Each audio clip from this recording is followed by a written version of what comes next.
욥기 17장 10절에서 16절까지 말씀입니다. 그러나 너희 모두로 말하건대 너희는 돌이키고 이제 오라. 내가 너희 가운데에서 지혜로운 자 하나를 찾을 수 없느니라. 내 날들이 지나갔고 내가 목적한 것들 곧 내 마음의 생각들이 좌절되었도다. 그것들이 밤을 낮으로 바꾸니 어둠으로 인하여 빛이 모자라는도다. 내가 기다리면 무덤이 내 집이 되겠으므로 내가 어둠 속에 내 침상을 만들었고 썩는 것에게 이르기를 너는 내 아버지라 하며 그 벌레에게 너는 내 어머니요 내 누이라 하였거늘 이제 내 소망이 어디 있느냐. 내 소망으로 말할진대 누가 그것을 보겠느냐. 우리의 안식이 다 함께 흙 속에 있을 때에 그것들이 구덩이의 빗장들로 내려가리로다 하니라. 아멘. 16절 마지막 절까지 말씀을 보았습니다. 자, 우리 오른쪽에 있는 말씀 함께 하겠습니다. 시작. 너희가 마땅히 어떻게 걸으며 하나님을 기쁘게 할 수 있는지 우리에게서 받았은즉 그대로 더욱더 넘치게 하라. 우리 특별히 그대로 넘치게 하라. 한 번 더 하겠습니다. 시작. 그대로 더욱더 넘치게 하라.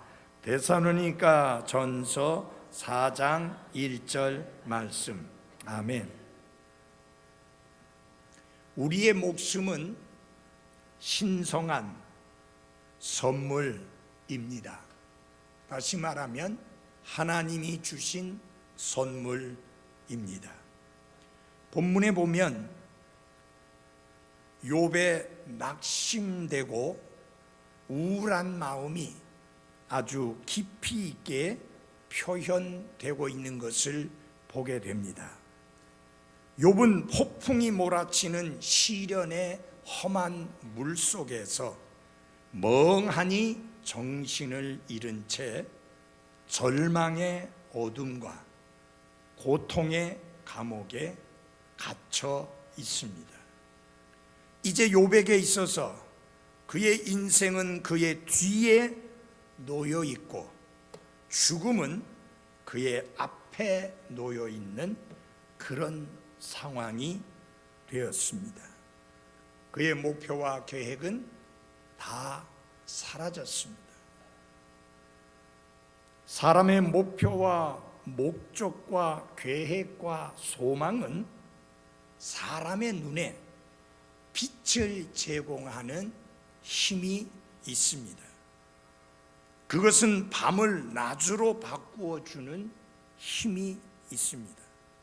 하지만 욥에게는 이러한 빛이 다 사라져 버리고 말았습니다. 그의 계획, 그의 목표, 그의 소망 다 사라져 버리고 만 것입니다.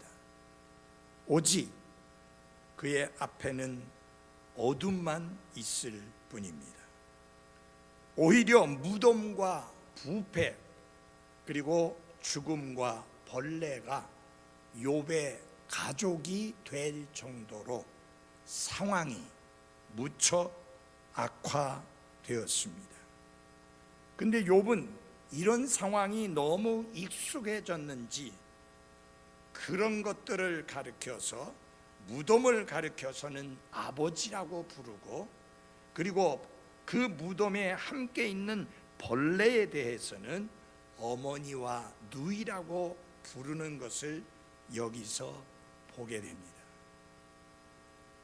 여러분, 사람이 고통이 극심하게 되면 기운이 빠지게 되고 그리고 그 인생 경쟁에 지치고 그 싸움에 지쳐서 차라리 그만 살았으면 좋겠다라는 생각을 하게 됩니다. 이것은 욥이라고 해서 예외가 아닙니다. 그도 하나님 앞에 이제 내 생명을 거두어 가십시오. 제가 살 만큼 충분히 살았습니다 라고 말씀을 드릴 정도였습니다. 욥만 그런 게 아닙니다. 놀랍고 담대한 하나님의 대언자 엘리야조차도 하나님, 내 생명을 거두어 가십시오. 저 충분히 살았습니다 라고 말한 그런 경우도 있습니다. 이 욥은 죽음을 어떻게 보았는가? 유일한 탈출구로 보았습니다. 그런데 중요한 사실이 있습니다. 그가 죽음이 유일한 탈출구라고 보았지만 한 번도 스스로 목숨을 끊으려고 생각하거나 아니면 사울왕처럼 다른 사람에게 내 목숨을 끊어달라고 부탁하지도 않았습니다. 왜냐하면 목숨은 하나님께로부터 받은 거룩한 선물이며 하나님만이 그것을 주시고 걷어 가실 수 있다는 사실을 분명히 확신했기 때문인 것입니다. 하나님은 목숨을 걷어달라고 하는 욥의 호소에 응답했는가요? 안 하셨는가요? 당연히 응답하시지 않았습니다. 왜냐하면 하나님께서는 욥을 위해서 훨씬 더 좋은 일을 계획해 두셨기 때문입니다. 하나님은 욥의 절망과 고통을 보셨지만 그 절망과 고통 그 건너편을 보셨고, 그리고 현재 욥이 여전히 믿음을 가지고 있는 것을 보셨기 때문에 목숨을 거두어 달라고 하는 욥의 간청을 들어주지 아니하셨습니다.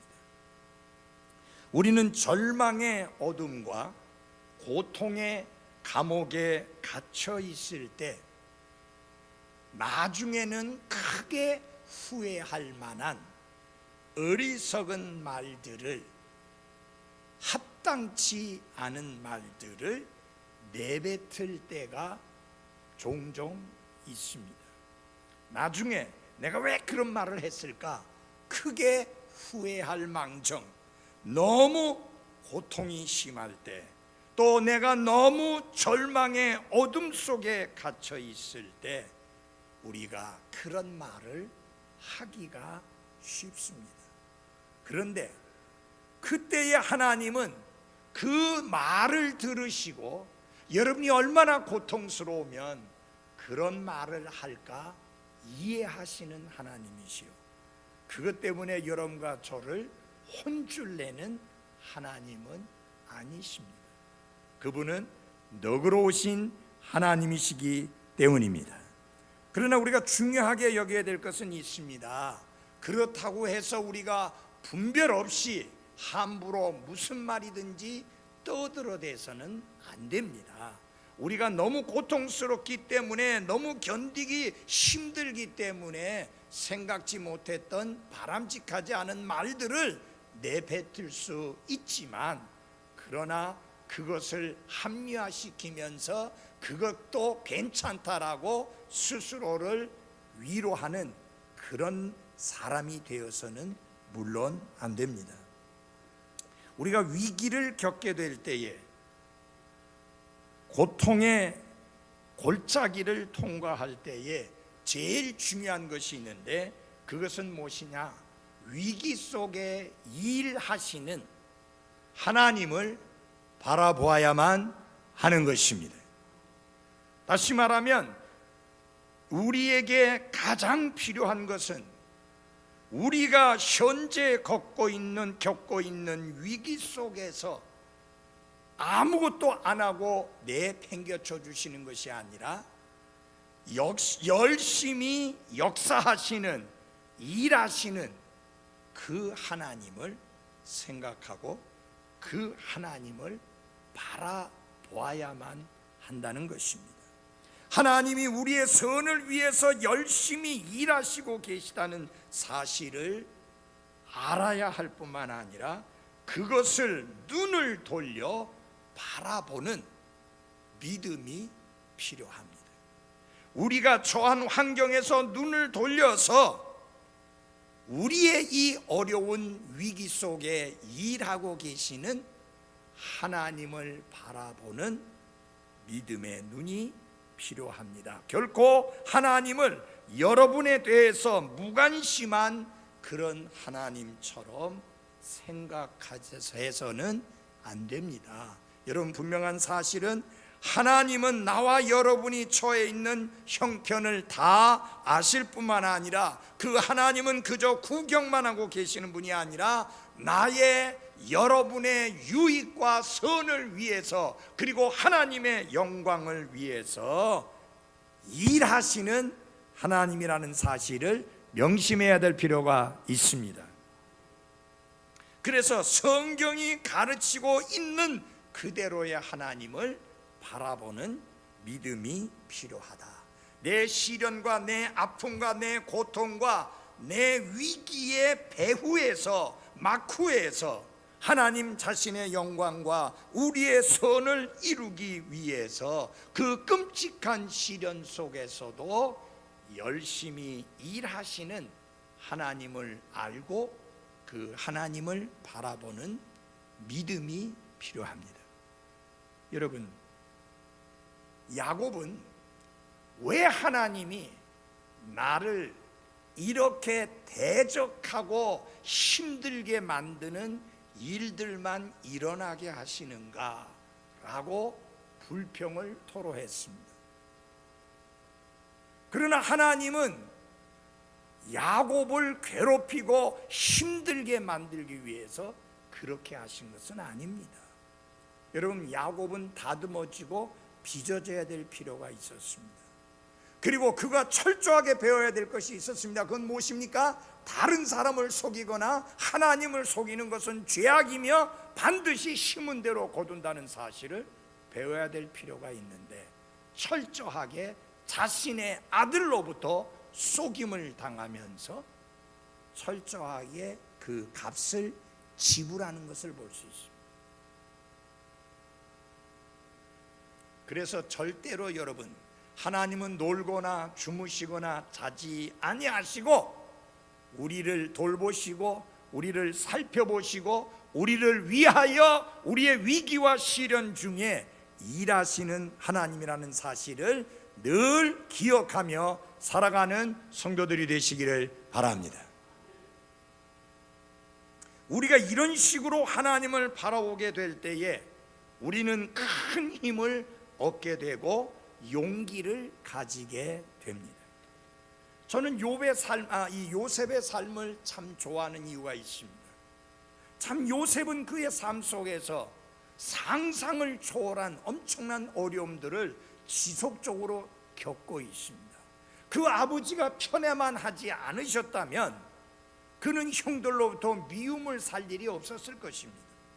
그러나 아버지의 편애로 인해서 형들로부터 미움을 샀고 결국은 형들로 인해서 미움을 산 그는 다른 나라의 노예로 팔려가게 되었고, 거기에서도 그는 원망하고 불평하지 않으면서 하나님이 뜻이 있어서 나를 이 시련 가운데, 이 아픔 가운데, 이 고통 가운데 허락해 주셨다고 하는 믿음을 가지고 자기가 처한 자리에서 신실하게 최선을 다해서 해야 할 일을 힘써 했습니다. 그래서 주인으로부터 인정을 받게 되었고 그는 그 노예들 중에 지도자가 되는 대접을 받게 됩니다. 그런데 사악한 그 주인의 부인 때문에 또 그 부인의 이 잔꾀와 부인의 잘못된 태도 때문에 오히려 죄를 뒤집어 쓰고 감옥에 갇힙니다. 여러분, 성경을 보게 되면 요셉은 한 번도 하나님 왜 이런 일이 나에게 일어납니까? 내가 무엇을 잘못했습니까? 왜 이런 일을 허락하십니까? 그렇게 항의하거나 하나님께 항변한 것이 전혀 없습니다. 성경은 이런 말씀은 반복되고 있습니다. 하나님께서 요셉과 함께 하심으로 그가 형통하였더라. 여러분, 우리는 시련을 당하면, 고통을 당하면, 위기를 겪게 되면, 아픔이 있으면 하나님이 나에게서 멀어지거나 떠나거나 외면하시고 돌아보지 않는다는 생각을 가지기가 쉬운데 천만의 말씀입니다. 오히려 그런 때일수록 하나님은 더욱 가까이 우리와 함께 한다는 사실을 명심하시기를 바랍니다.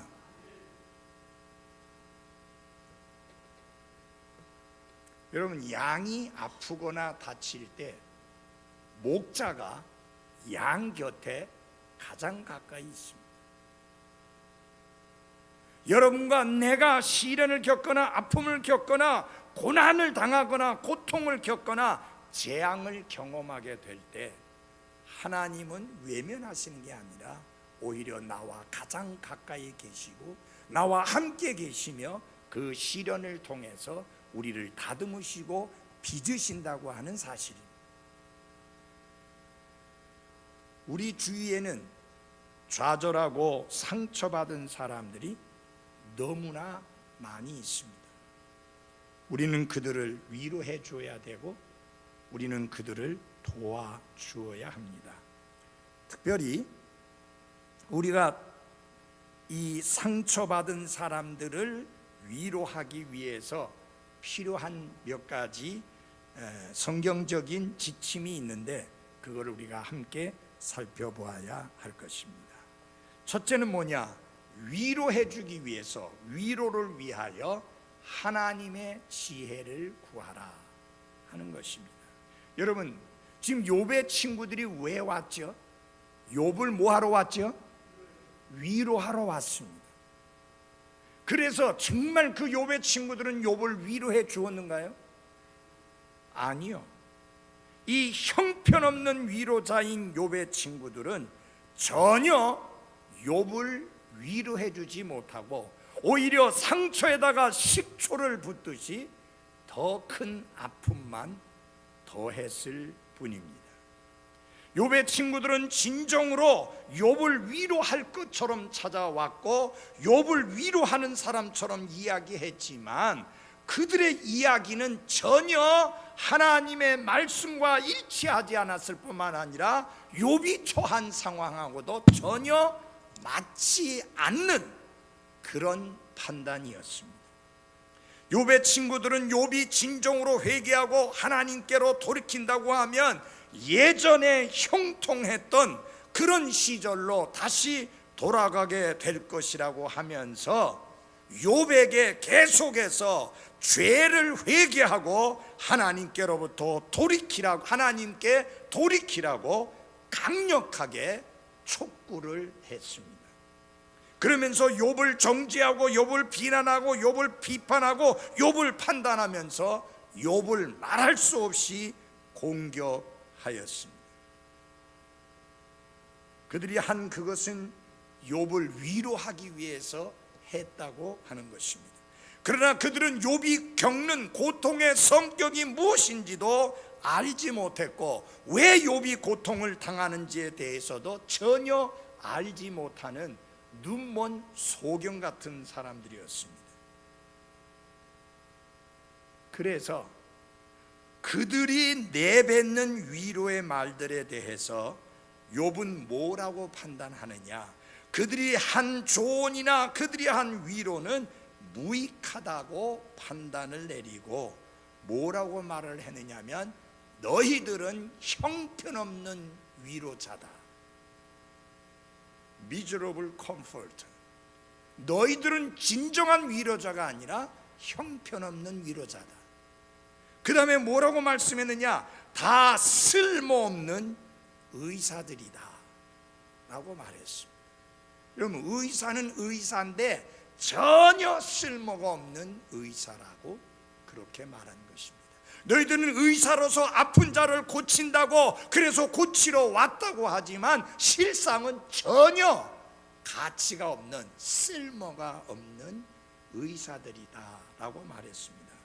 그러면서 여러분, 욥이 지적한 게 있습니다. 10절을 한번 같이 봐주십시오. 10절을 같이 보시기 바랍니다. 그러나 너희 모두로 말하건대 너희는 돌이키고 이제 오라. 그 말은 무슨 말이냐면, 위로의 말을 하려고 하면 해봐라. 너희들이 하고 싶은 말 다 해봐라. 그런데 중요한 거는 내가 너희 가운데서 지혜로운 자 하나를 찾을 수 없느니라. 말씀드렸잖아요. 진정으로 위로하기 위해서는 하나님의 지혜가 있어야 합니다. 그러나 이들에게서는 하나님의 지혜도 없거니와 그들 가운데 지혜로운 자를 한 명도 찾을 수가 없었다 했습니다. 상한 마음을 위로하려면 참된 지혜가 필요합니다. 상한 마음을 치료해주고 상한 마음을 위로해주는 데는 무엇이 필요하다고요? 지혜가 필요합니다. 여러분, 욥의 친구들은 욥을 위로하러 왔다고 했지만 그들에게 무엇이 없었는가? 참된 지혜가 없었기 때문에 욥이 왜 그런 고통을 당하는지 전혀 알지도 이해하지도 못한 가운데 비난만 하고 공격만 하고 그리고 정죄만 하고 조주만 쏟아붓는 그런 사람들이 되어버렸습니다. 다시 말씀드립니다. 뭐가 없었기 때문에? 참된 지혜가 없었기 때문에. 우리가 누군가 마음이 상한 자를 위로하고 치료해주고 격려해주고 세워주려고 하면 꼭 필요한 것이 있는데 바로 지혜가 필요합니다. 지혜에는 두 가지 지혜가 있습니다. 하나는 땅에 속한 지혜로서 그것은 관능적이고 마귀에게 속한 지혜입니다. 이것으로 다른 그리스도인들을, 마음이 상한 사람들을 위로할 수는 없습니다. 다른 하나는 순수한 지혜입니다. 화평하며 부드럽고 간청을 잘 들어주는 지혜이며 긍휼과 선한 열매로 가득한 지혜이며 차별이 없고 위선이 없는 지혜인데 이것이 참된 지혜요. 우리는 이와 같은 지혜로만 마음이 상한 자를 위로할 수 있다라고 하는 것입니다. 근데 이런 지혜는 사람에게서 나지 않습니다. 이런 지혜는 공부함으로써 나지 않습니다. 이런 지혜는 신학교에 가서 얻거나 배우는 것이 아닙니다. 이런 지혜는 하나님의 선물입니다. 그래서 야고보 선생은 야고보서 1장 5절에 이렇게 권면합니다. 다 같이 야고보서 1장 5절을 열어주십시오. 야고보서 1장 5절입니다. 야고보서 1장 5절.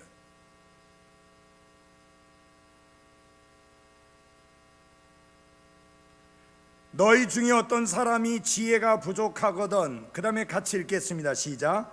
모든 사람에게 너그러이 주시고 꾸짖지 아니하시는 하나님께 구하라. 그리하면 그것을 그에게 주시리라. 참된 지혜가 어디서부터 온다고요? 하나님께로부터 온다.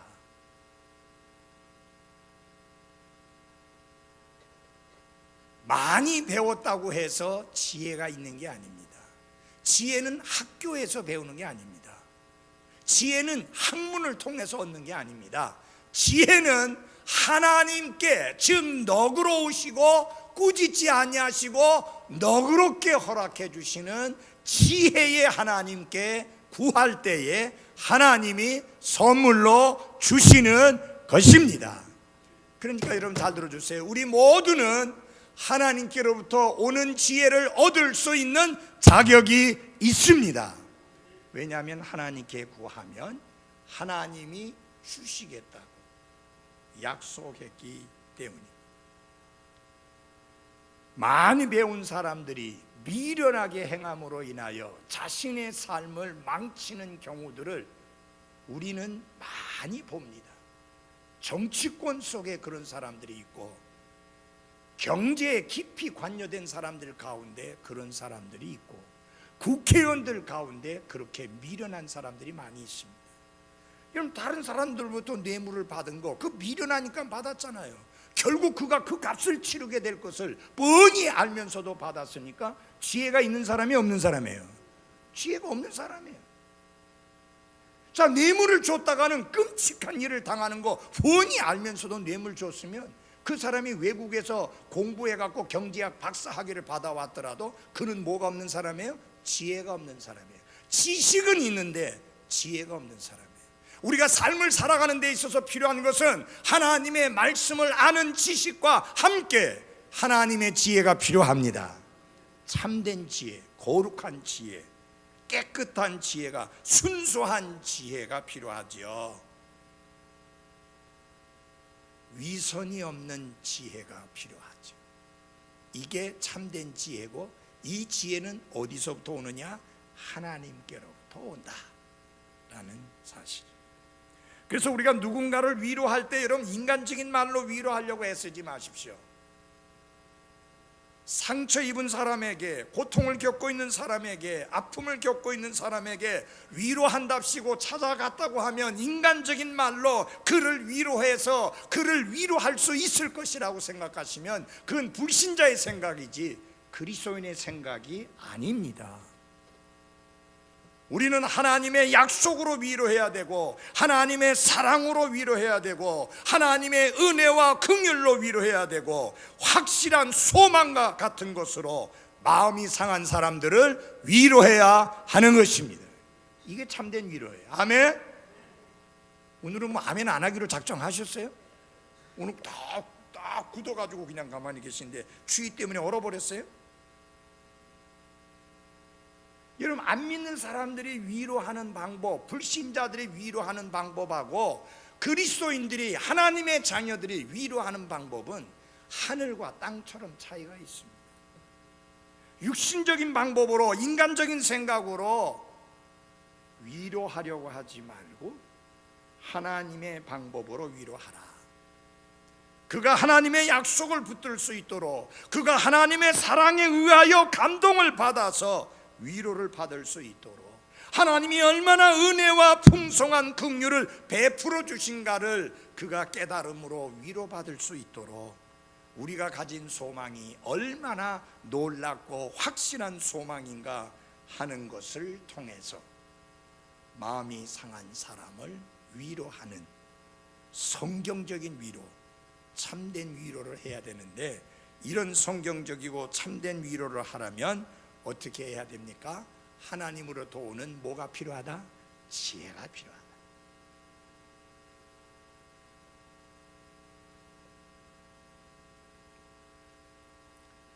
올리버 크로멜이라고 하는 사람은 자기의 뜻에 동의하지 않는 어떤 사람들에게 보낸 편지에서 이렇게 썼습니다. 그리스도의 심정으로 여러분의 생각이 틀릴 수도 있다고 생각해 주시기를 간곡히 부탁드립니다. 제가 왜 이 말을 드리느냐 하면요, 욥의 친구들이 가지고 있었던 생각은 아주 한쪽으로 치우친 편협한 생각이었습니다. 그들이 가지고 있는 어떤 교리적인 생각들은 어떤 생각이었느냐? 어떤 사람이 고통을 당하며, 어떤 사람이 재앙을 당하며, 어떤 사람이 끔찍한 시련을 겪고 있으면 이는 그가 하나님 앞에 악을 행했기 때문이요, 하나님 앞에서 사악한 짓을 했기 때문에 하나님께 벌을 받아서 그렇다. 그것이 그들이 가지고 있는 한쪽으로 치우친 교리요 생각입니다. 잘 들어주십시오. 하나님께서 징계의 수단으로서 다른 사람들을 채찍질하심으로 인하여 그가 아플 수 있지만 모든 아픔이 하나님의 징계인 것은 아닙니다. 그러나 이 사람들은, 이 욥의 친구들은 한쪽으로 치우쳐 있어서 욥이 왜 아프냐? 욥에게 왜 끔찍한 재난이 생겼느냐? 왜 욥이 이 끔찍한 시련을 겪고 있느냐?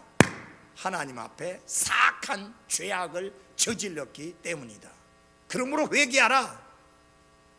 그게 그들이 가지고 있는 한쪽으로 치우친 교리예요.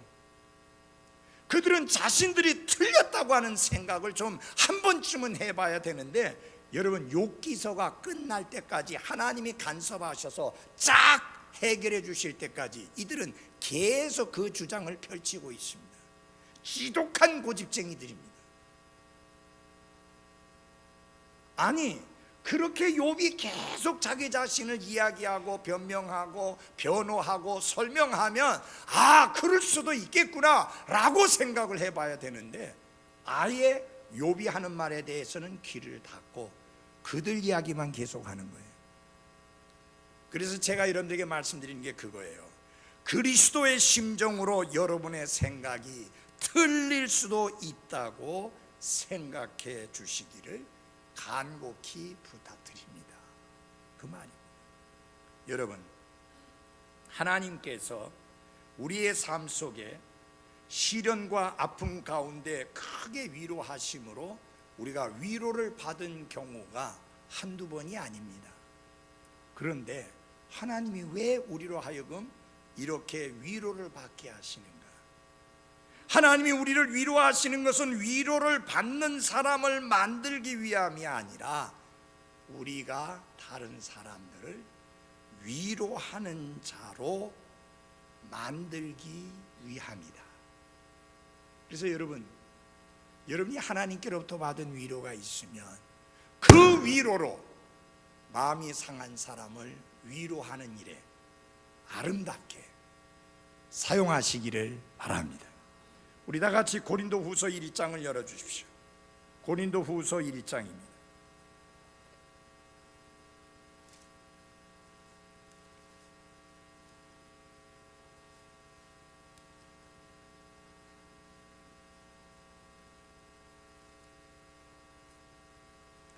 (1장 4절을) 같이 한 목소리로 읽겠습니다. 시작.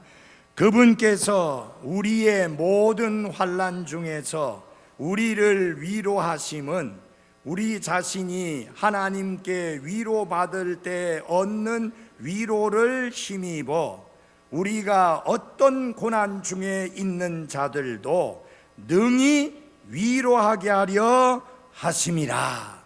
아멘.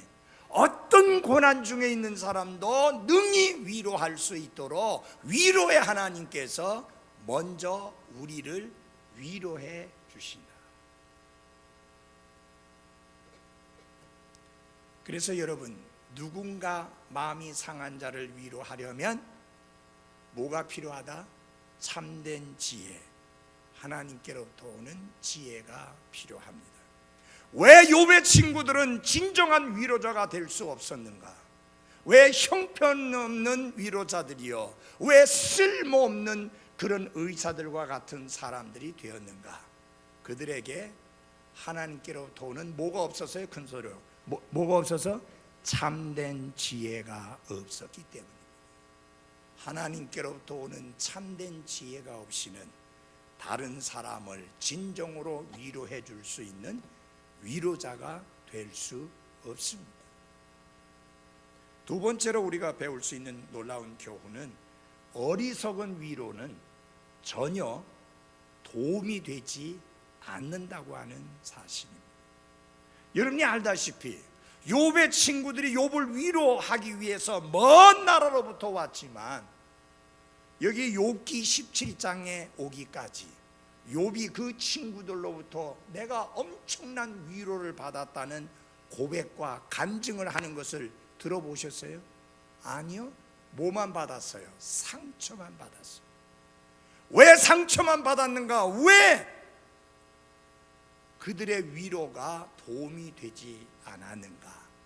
그들의 위로가 지혜가 없는 어리석은 자의 위로였기 때문에 상처만 되었지 전혀 도움이 되지 않았습니다.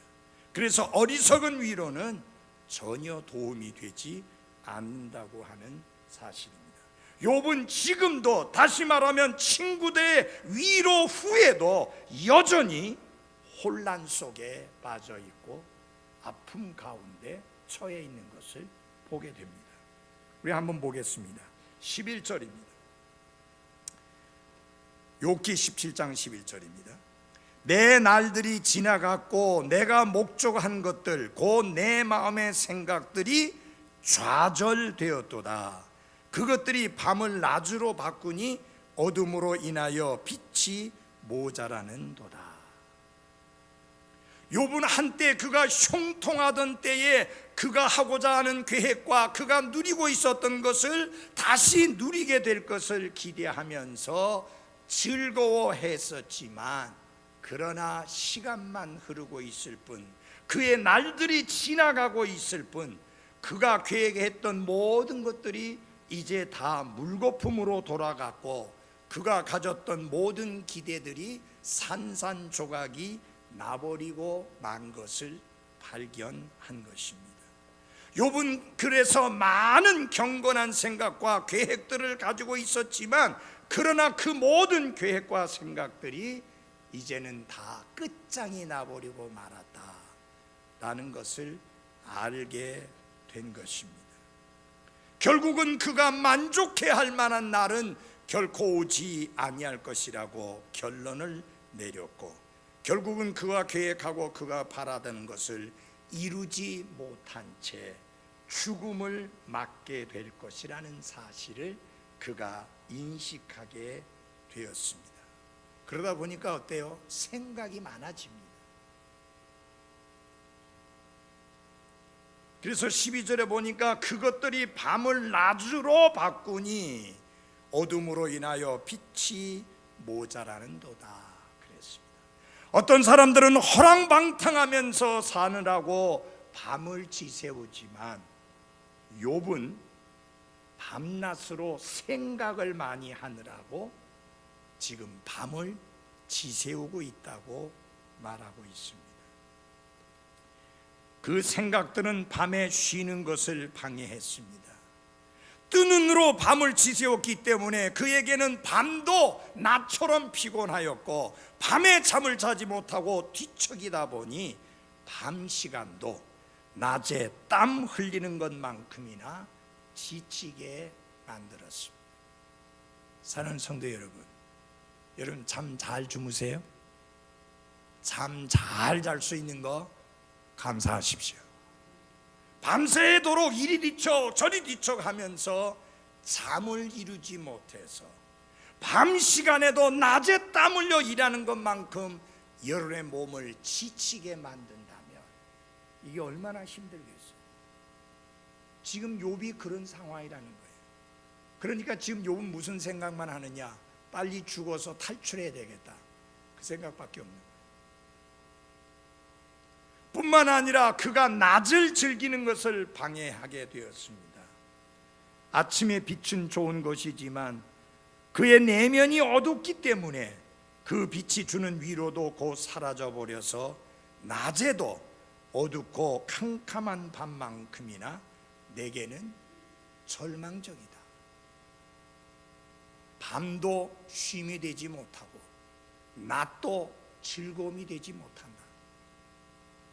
얼마나 힘든 삶입니까? 그러므로 저녁의 그림자와 아침의 빛을 마음껏 누릴 수 있는 건강과 평안함이 있다는 것은 우리가 크게 감사해야 될 충분한 이유가 된다는 사실을 아시기를 바랍니다. 너무나 많은 사람들이 수면제 없이 잠을 이루지 못하고 있고, 너무나 많은 사람들이 밤에 잠을 설치며 그 밤을 꼬박 새고 있습니다. 우리는 약의 도움도 없이, 그 다른 것의 도움도 없이 잘 자고 잘 일어날 수 있는 것, 하나님의 풍성하신 은혜인 줄 알고 충분히 감사할 만한 제목인 줄 알고 하나님께 영광을 돌려드리시기를 바랍니다. 너무 잠이 많이 와서 탈인 것 같아요. 밤에도 잘 주무셔놓고는 예배당에 와서까지 자고 있으니 그게 문제잖아요. 마지막으로 여러분에게 말씀드리는 것은 무덤을 통해서 우리는 교훈을 배워야 합니다. 17장 13절을 함께 봐주시기 바랍니다. 17장 13절입니다.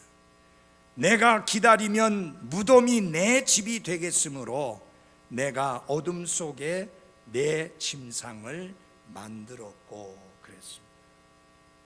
욥은 무덤이 자기 자신을 기다리고 있다 했는데, 여러분, 욥만 그런 것이 아니라 여러분과 저를 향해서도 무덤이 기다리고 있다는 사실을 늘 명심하고 살아야 합니다. 천년만년 살 것처럼 그런 생각 가지고 살지 말고 언젠가 나는 무덤으로 돌아갈 것이다 라는 사실을 인식하고 내게 주어진 날들을 하루하루 책임 있게, 가치 있게, 의미 있게 살아야 하는 게 옳습니다. 욥은 무덤을 가르쳐서 내 집이라, my house, 내 집이라고 그렇게 말을 했습니다. 내가 다시 편안하게 거할 수 있는 곳이 있다면 그곳은 무덤일 것이다.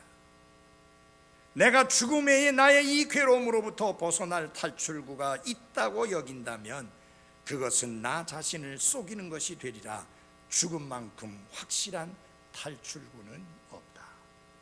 비록 욥은 죽음이 유일한 탈출구라고 생각했지만, 아까 말씀드렸지만 스스로 목숨을 끊거나 다른 사람에게 자신의 목숨을 끊어달라고 부탁하지 않았습니다. 왜? 생명은 하나님이 주신 선물이요, 하나님만이 주실 수 있고 거둬가실 수 있는 유일한 분이라는 것을 확신했기 때문인 것입니다. 우리는 형통할 때에, 건강할 때에 죽음을 상상하고 죽음을 준비하는 지혜가 필요합니다. 무엇을 상상하고 무엇을 준비하든 반드시 죽음만은 예상하고 준비하여야만 하는 것입니다. 왜냐하면 그 어떤 것도 죽음을 막을 수 없기 때문에 우리는 죽음을 예상하고 죽음을 준비할 줄 아는 지혜가 있어야 하는 것입니다. 무덤은 어떤 의미를 가지고 있는가? 이 영어에는 사람이 죽은 후에 묻히게 되는 장소를 두 가지 단어로 표현하는데요, 하나는 cemetery라고 하는 이런 단어를 씁니다. 의미가 무엇이냐? 잠자는 곳이다. 즉 부활할 것을 기다리며 육체가 잠자는 곳이 바로 묘지, 무덤이라고 하는 것입니다. 또 다른 하나는 grave라고 하는 단어를 쓰는데, 이건 비유적으로 어떤 의미를 가지고 있느냐? 과거의 것을 버리는 곳이다. 여러분, 과거에 대통령을 했던, 과거에 국회의원을 했던, 과거에 큰 회사의 회장을 했던, 교수를 했던 여러분은 그 과거의 모든 것을 버려야 합니다. 그게 무덤이에요. 그래서 무덤은 사악한 자에게는 감옥이지만 경건한 그리스도인들에게 있어서는 본향 가는 길에 잠시 머무는 집입니다. 그래서 욥은 말했습니다. 무덤은 내 집이다. 우리는 다 이 집으로 옮겨가야 하기 때문에 미리미리 준비하는 지혜로운 그리스도인들이 돼야 합니다.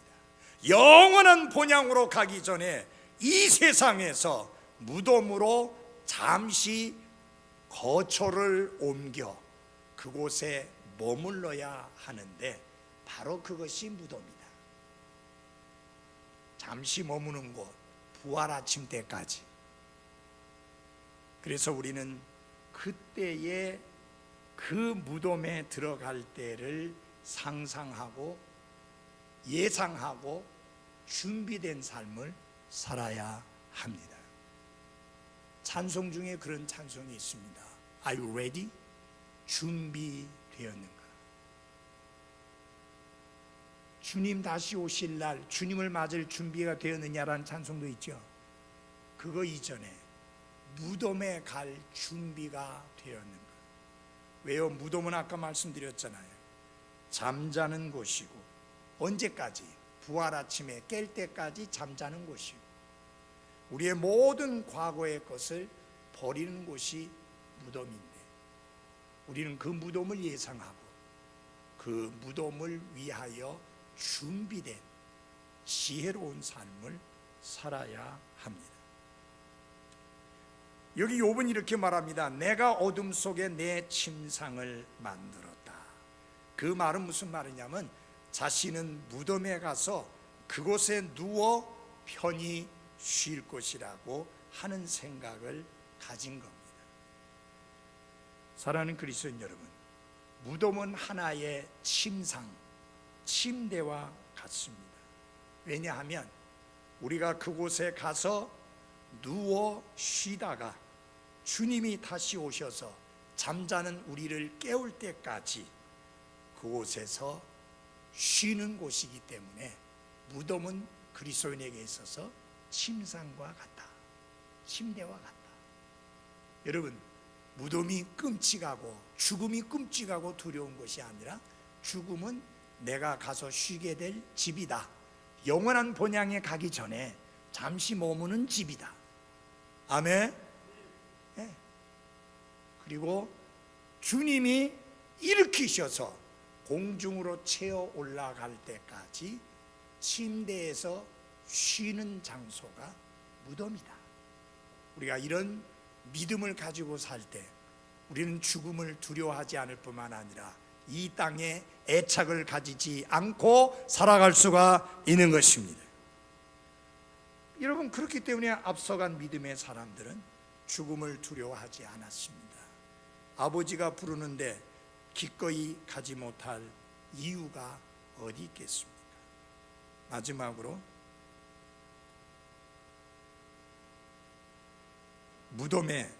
무덤에서 갖게 될 것 외에 그 어떤 것도 기대하며 살아서는 안 됩니다. 14절을 보겠습니다. 썩는 것에게 이르기를 너는 내 아버지라 하며 그 벌레에게 너는 내 어머니요 내 누이라 하였거늘. 욥은 그의 시신이 썩게 될 무덤에게는 내 아버지라고 하고 거기에 있는 그 벌레들에게는 너는 내 어머니요 내 누이라 했는데, 이게 무슨 말이냐? 여러분, 욥이 이렇게 재앙을 당하니까 일가 친척들조차도 낯선 사람 대하듯이 했습니다. 친구들조차도 낯선 사람 대하듯이 하고 욥을 잊어버렸습니다. 그런데 욥은 이렇게 말하는 겁니다. 이런 경우에 내가 무덤에 가면 나를 멀리하지 않고 나와 함께 꼭 붙어 있어 주는데, 마치 친척처럼 나와 함께 있어 줄 무덤이 내 아버지고, 그 다음에 그 벌레들이 내 어머니요 내 누이다. 사랑하는 그리스도인 여러분, 우리가 이 사실을 기억한다면 우리의 사는 삶에 지혜를 얻어야 될 필요가 있지 않습니까? 모든 친구, 친척들은 나를 외면해도 내가 무덤에 갈 때 나를 반겨줄 게 뭐냐? 썩게 되는 흙, 그리고 벌레들. 여러분, 그거 나쁘게 생각하지 말아요. 어느 날 주님이 나를 일으켜 세우실 때 새 몸으로 일으키실 겁니다. 영원히 죽지 않는 몸으로 일으킵니다. 그리스도인에게 죽음은 잠시 머무는 집에 침상을 두고 거기서 쉬는 장소가 죽음이다. 이런 것을 생각할 때 우리는 진정한 위로를 받을 수 있다라고 믿습니다. 우리가 이 세상의 삶을 사는 동안에만 소망을 가진다면 우리는 불쌍한 사람이죠. 그러나 우리는 죽지도 않고 묻히지도 않고 썩지도 않게 되는데, 왜냐하면 그리스도께서 다시 오셔서 우리를 일으키실 것이기 때문인 것입니다. 그래서 우리 그리스도인이 가진 소망을 가리켜서 산 소망이라고 합니다. 뭐 그리스도인이라고 해서 슬퍼하지 않는 것은 아닙니다.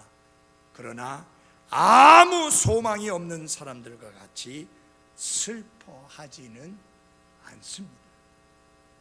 욥은 이제 내 소망이 어디 있느냐, 내 소망으로 말하건대 누가 그것을 보겠느냐라고 굉장히 절망적인 이야기를 했습니다마는 그 말의 의미는 내 소망은 눈에 보이는 곳에 있지 아니하고 보이지 않는 영원한 것에 있다, 그 뜻입니다. 그러면서 그가 주장하는 것이 뭡니까? 내 소망이 무엇인지를 너희들에게 알려주마. 이때 아니고 19장에 가서 마지막 날에 그분께서 땅 위에 서시리라. 무슨 말이에요? 예수 그리스도의 재림이 나의 복된 소망이라는 말씀입니다. 그러므로 사랑하는 그리스도인 여러분, 우리는 흙이기 때문에 흙으로 돌아가야 합니다. 무덤은 부활할 때까지 묶고 있는 죽음의 끈을 풀어주지 않을 것이기 때문에 거기에서 잠깐 쉬어야 합니다. 주님이 오셔서 풀어주시면 우리가 무덤에서 벗어나서 공중으로 채어 올라가 영원히 주님과 함께 있을 것입니다. 이 소망으로 서로 위로하라고 사도 바울은 권면하고 있습니다. 사랑하는 그리스도인 여러분, 절망의 어둠과 고통의 감옥에 갇힐 때에 나만 그런 것이 아니라 다른 사람도 그렇다는 사실을 기억하고, 하나님, 내가 어떻게 하면 그들을 위로하는 위로자가 될 수 있겠습니까? 하나님의 지혜를 구하는 나와 여러분이 되기를 바랍니다. 기도하겠습니다.